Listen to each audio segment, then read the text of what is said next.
திருவண்ணாமலையில் பாறை சரிந்து விழுந்து 7 பேர் பலியான மலையடிவார பகுதியில் ஐஐடி வல்லுநர்கள் ஆய்வு.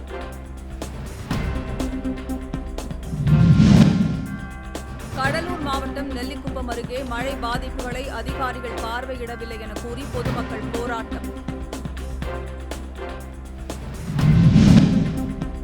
ஏற்காடு பகுதியில் பெய்த கனமழையால் சரபங்கா ஆற்றில் வெள்ளப்பெருக்கு. எடப்பாடி அருகே ஊருக்குள் புகுந்ததால் மக்கள் அவதி.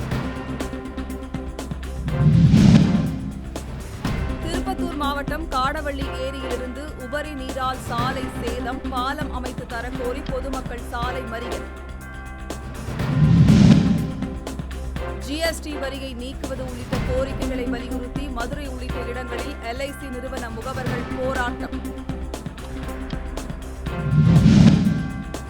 சாத்தனூர் அணையில் 30,000 கன அடி நீர் திறக்கப்படும் என கூறிவிட்டு 1,30,000 கன அடி நீர் திறந்தது ஏன்? அன்புமணி கேள்வி. பெஞ்சல் புயலால் பாதிக்கப்பட்ட மாவட்டங்களில் குடும்ப அட்டைதாரர்களுக்கு தலா 2,000 ரூபாய் நிவாரணம் தமிழக அரசு அறிவிப்பு.